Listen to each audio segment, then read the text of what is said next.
এই বলি, তোমাকে তো কোনো ব্যাপারে এত ভাবতে দেখিনি। কি হয়েছে বলো তো? তর্ক করতে হবে গিন্নি, তর্ক করতে হবে। তোমাকে তর্ক করতে হবে? এ সেই মহাপণ্ডিত যার সঙ্গে তোমার মতো মহামূর্খের যুদ্ধ হবে? সবই ভগবানের ইচ্ছে। পণ্ডিত যেখানে যেতে ভয় পায়, একমাত্র মহামূর্খরাই সেখানে পৌঁছতে পারে গিন্নি। ওরে বাবা, কোমরে কি লাগলো রে বাবা? বেশ করেছিস ন্যাপলা, বেশ করেছিস। এবার হাতুড়ি আর পেরেক নিয়ে আয়, তোদের দাদুর কোমরটা একটু সারাই করি। আরে গিন্নি, এটা খেলা করছি না, ব্যায়াম ব্যায়াম করছি। এটাকে বলে বুদ্ধি বাড়ানোর উপায়। এই বয়সে বুদ্ধি বাড়ানোর খেলার খেলতে হবে না। শোনো, আজ রাজসভায় একজন বিরাট কূটনীতিক ও পণ্ডিত আসছে তর্ক করতে। কেউ যদি না পারে, তখন তো রাজামশাই আমাকেই যুদ্ধে নামাবেন। তাই ঘিলু একটু ওলট পালট করে বুদ্ধিটা বাড়িয়ে নিচ্ছি, বুঝলে? দাদু তো ঠিকই করছিল, ওই লোকটাকে হারাতে হবে না। ব্যায়াম করলে যদি বুদ্ধি বাড়ে তো বাড়ুক না। এই পুটি, তোকে আর পাকা পাকা কথা বলতে হবে না। দেখো গিন্নি, তোমার কথায় কিন্তু বুদ্ধির ব্যায়াম করলাম না। হার হলে কিন্তু তোমার স্বামীর অপমান হবে, মনে রেখো কথাটা। থাক থাক থাক, কোমর ভেঙে আর বুদ্ধি বাড়াতে হবে না। হ্যাঁ, এই বিছানায় পড়ে থাকলে আমি কিন্তু তোমার সেবা করতে পারবো না, এই আমি বলে দিলাম। হ্যাঁ,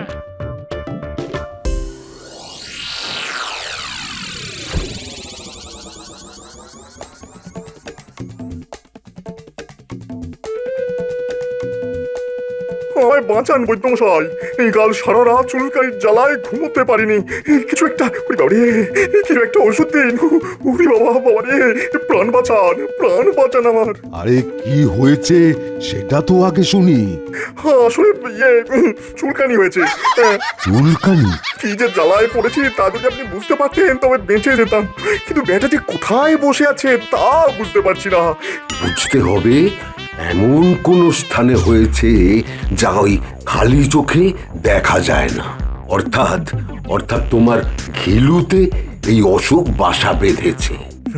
আজ মনে হয় রাজসভায় যাওয়া যাবে না, সবার সামনে চুলকবো, দেখতে খারাপ লাগবে। রাজামশাইকে বলে দেবেন যে আমার চুলকানি হয়েছে, তাই আজ আসতে পারছি না। বাবারে, বেটা তর্ক যুদ্ধ এড়াবার জন্যই চুলকানির ভান করছে। চুলকানি হচ্ছে ওর মাথায়। আহ, কি শান্তি, কি শান্তি। এবারে মাথাটা খুলবে মনে হচ্ছে।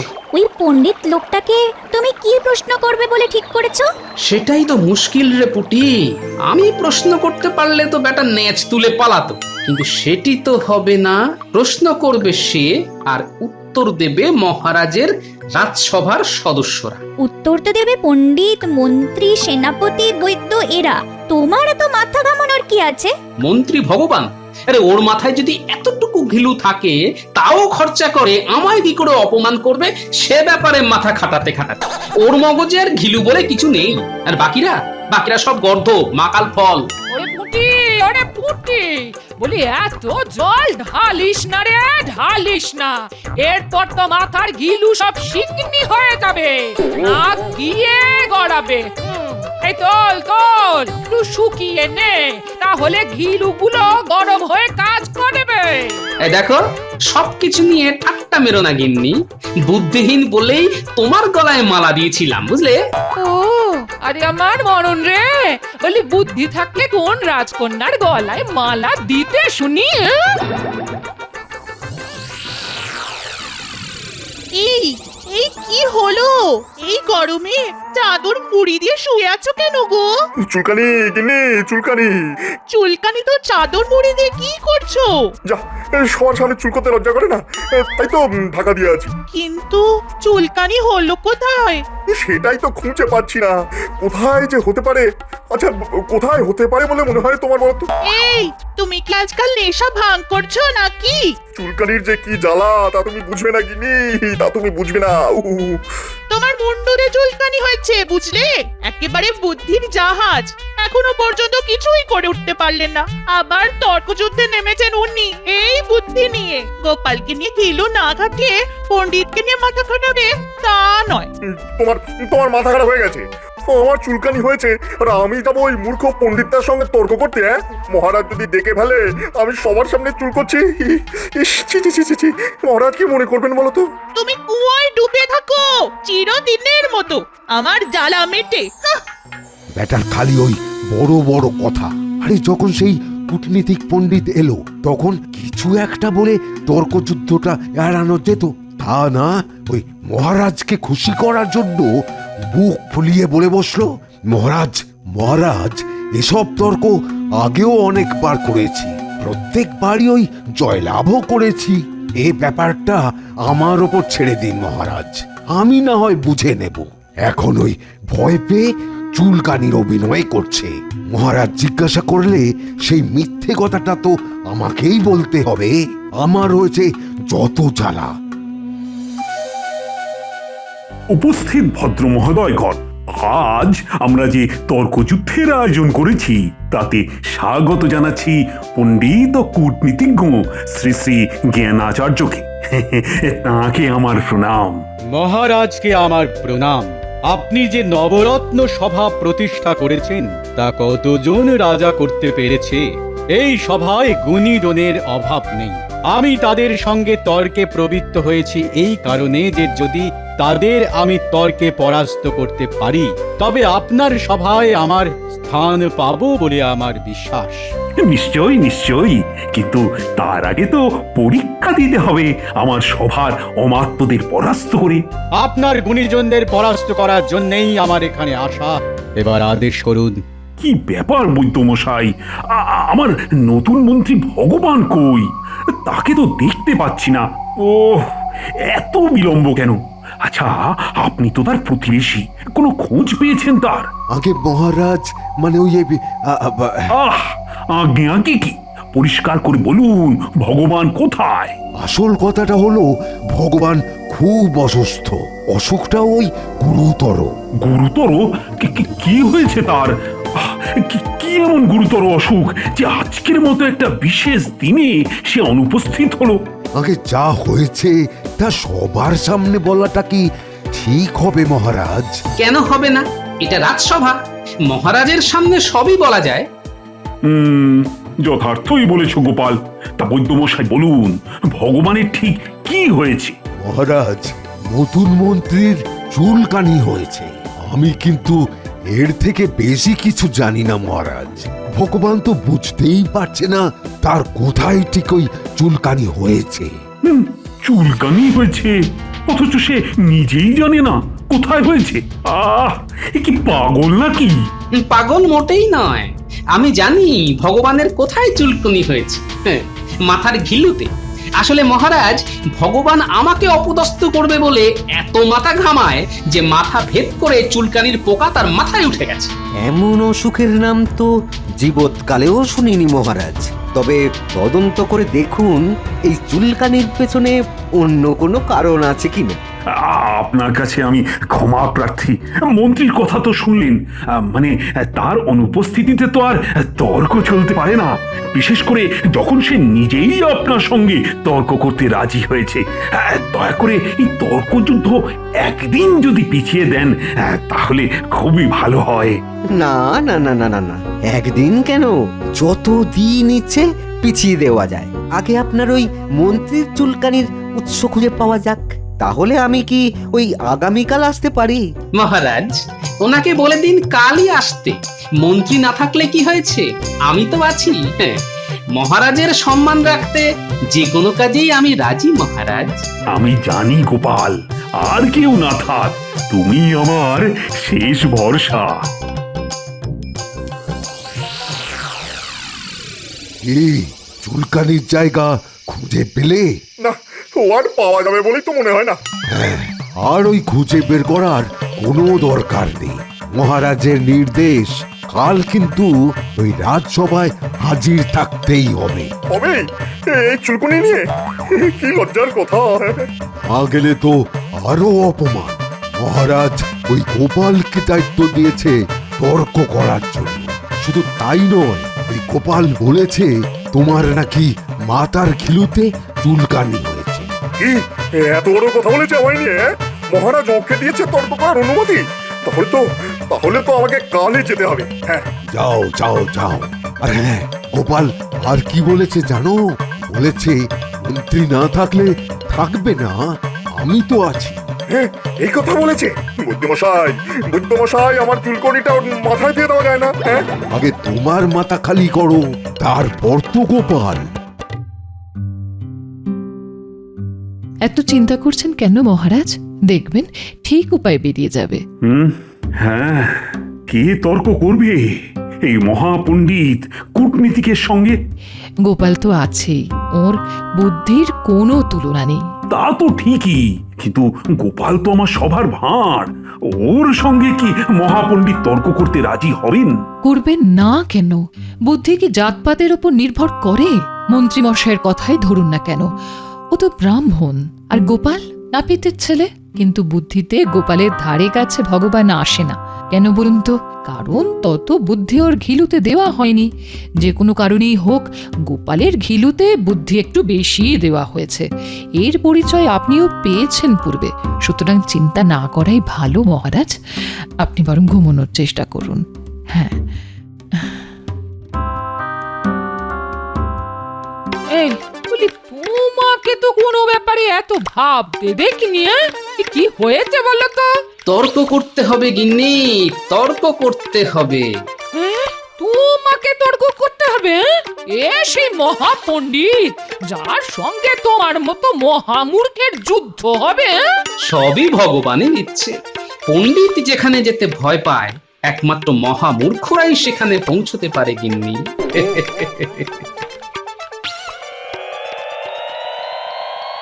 কি ব্যাপার শুনি? আমাকে দেখেই তো আর সব চুলকানি সেরে গেল। তোমাকে দেখলে চুলকানি কেন, স্বয়ং ডমও পালিয়ে যাবে। হ্যাঁ, এই এসব তেল মারা কথাটা মহারাজকে শুনিও, আমাকে নয়। বৈদ্যমশাই তো বলেই গেল কাল তোমায় রাজসভায় যেতেই হবে। এই কথাটা মনে রেখো, বুঝলি? গোপাল, কাল দেখে নেবো ব্যাটাকে। আমি না পারলে কেউ পারবে না, এই তোকে বলে দিচ্ছি। মুখে মারিতাম জগৎ। আচ্ছা, এত কিছু খুঁজে তো কোনো লাভ নেই। যে রাজ্যের মন্ত্রীর মাথায় চুলকানি হয়, সে রাজ্যের বাদবাকিদের যে কি অবস্থা তা তো বুঝতেই পারছি। আচ্ছা, গোপাল ভাঁড় বলে একজন মহারাজকে আশ্বাস দিল সে নাকি আমার সব প্রশ্নের উত্তর দেবে। এই দেশের হবেটা কি একজন ভাঁড় দেবে আমার প্রশ্নের উত্তর? যাক বাবা, এত পড়াশোনা করে কোনো লাভ নেই। এমন একটা মোক্ষম চাল দেব, গোপাল কেন, গোপালের 14 পুরুষ পর্যন্ত ভিড় মিখে পড়ে যাবে। আচ্ছা, মহারাজেরও কি মাথায় চুলকানি হয়েছে একটা ভাঁড়কে আমার সঙ্গে তর্কযুদ্ধে নামাবে? যাক, চিন্তার কিছু নেই, জয় আমার নিশ্চিত।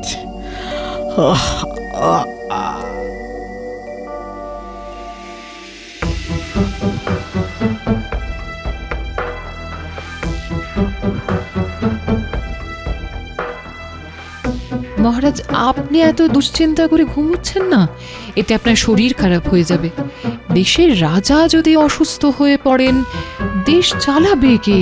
রানী, রানী, তুমি বুঝতে পারছো না, ওই কূটনীতিকের কাছে যদি আমার সভাসদরা পরাজিত হয়, তাহলে সে খবর চারিদিকে ছড়িয়ে যাবে। কি অপমান, কি অপমান! আমি মুখ দেখাও কি করে? এসব আপনি ভাবছেন কেন? আগেই তো বলেছি মহারাজ, উপায় একমাত্র গোপাল। দেখবেন সেই আপনাকে অপমানের হাত থেকে বাঁচিয়ে দেবে। আমার কথায় ভরসা রাখুন, গোপালকে ধোঁকা দেওয়া এত সহজ নয়।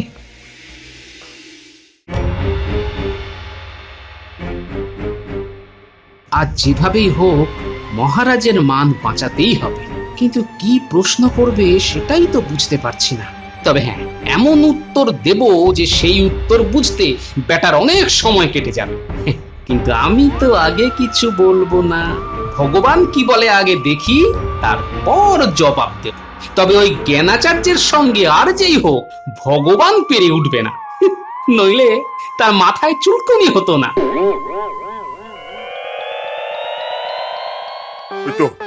ওই তো রাজবাড়ি দেখা যাচ্ছে। উরে বাবা রে, আমার মাথার ঘিলুগুলি কেমন যেন নড়চড় করছে। কেমন একটা নড়ছে চড়ছে। উরে বাবা রে, বাবা রে, কি চুল করছে রে। এই নিয়ে রাজসভায় যাওয়া যায়? হ্যাঁ, না না বাবা, এবার চুলকানি আমার পা বেয়ে নিচের দিকে নামছে। এবার কি করি? আমি তো হাঁটতে পারছি না, বাড়ি ফিরে যাবো। হ্যাঁ, সেটাই ভালো। হ্যাঁ না যদি যদি মহারাজ পেয়াদা পাঠায়, না না বাড়ি যাবো না, বাড়ি যাবো না, ওই গাছটার উপরে উঠে বসে থাকি। হ্যাঁ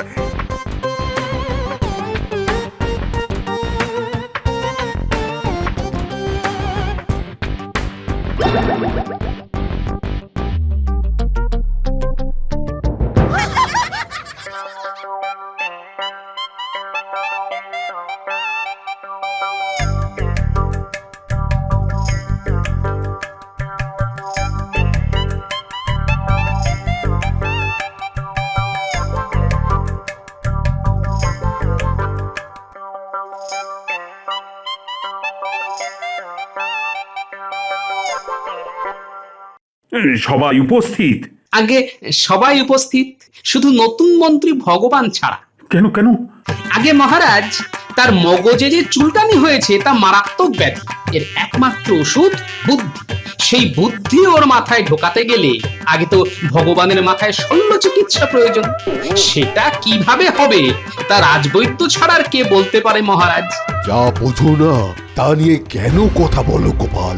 তুমি তো আসলে নাপিত, তুমি পারবে এই শল্য চিকিৎসা সম্পন্ন করতে। আমার আর প্রয়োজন পড়বে না।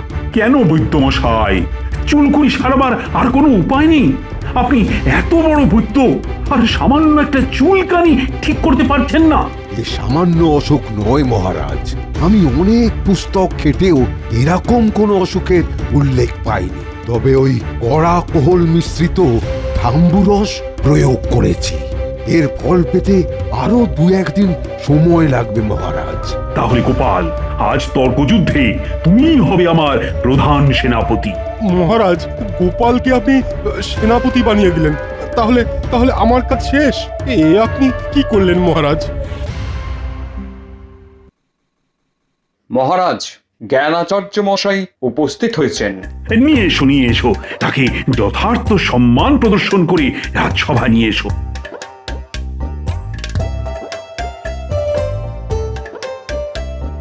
আসুন আসুন আসুন আসুন আচার্য জ্ঞানাচার্য মশাই, আসন গ্রহণ করুন। তাহলে মহারাজ, তর্ক শুরু হোক। এই সভায় সবাই প্রস্তুত তো? হ্যাঁ মহারাজ।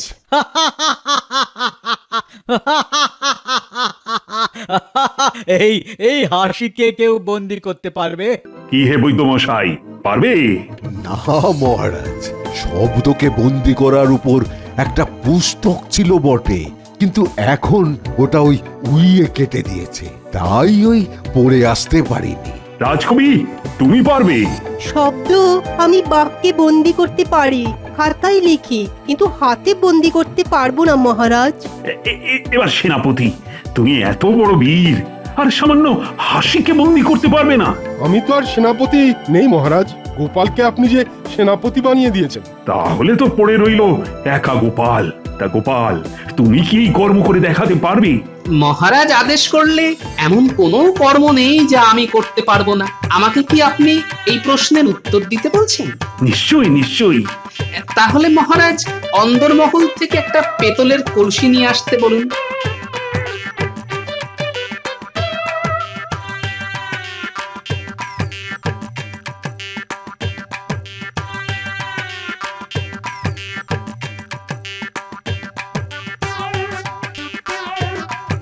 আচার্য মশাই, এই কলসির মধ্যে মুখ ঢুকিয়ে আপনি হা হা করে হাসুন, হাসতেই থাকুন, আমি না বলা পর্যন্ত থামবেন না।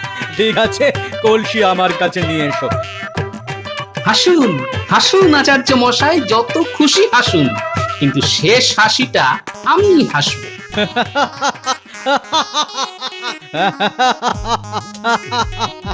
মহারাজ, আমি যা বলবো দয়া করে সেটাই বলবেন।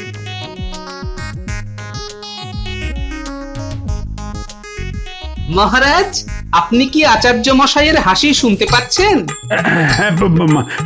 মানে এই তো এই তো শুনতে পাচ্ছি, শুনতে পাচ্ছি।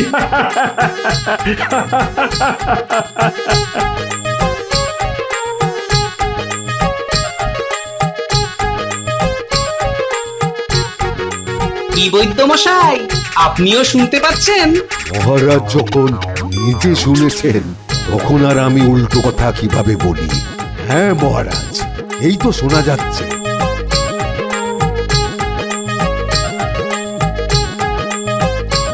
সেনাপতি মশাই, আপনি শুনতে পাচ্ছেন? হ্যাঁ শুনতে পাচ্ছি। আরে থামো থামো, অনেক শুনেছো, এবার থামো।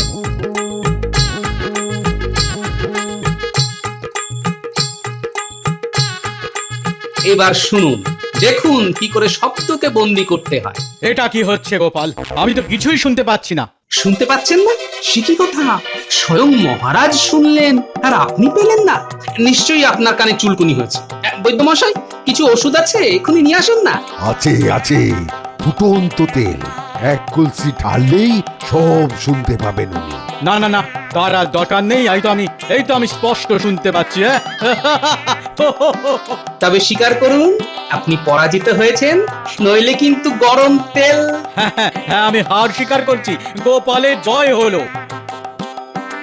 কিন্তু গোপাল, এটা তো তঞ্চকতা হলো। মহারাজ, কূটনীতি ও যুদ্ধে তঞ্চকতা অপরাধ নয়।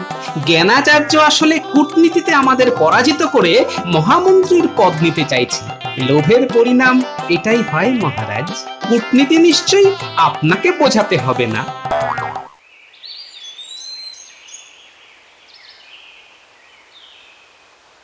ও বৈদ্যমশাই, রাজসভার খবর কি? হ্যাঁ, ওই জ্ঞানাচার্য কি জিতেছে না হেরেছে? হ্যাঁ হেরে হেরে পালিয়ে গেছে। হ্যাঁ, পালিয়েছে? বাহ, ব্যাস কি আশ্চর্য! দেখুন, আমার মগজের চুলকানিও সেরে গেল। তা কার কাছে হারলো? হ্যাঁ, গোপালের কাছে।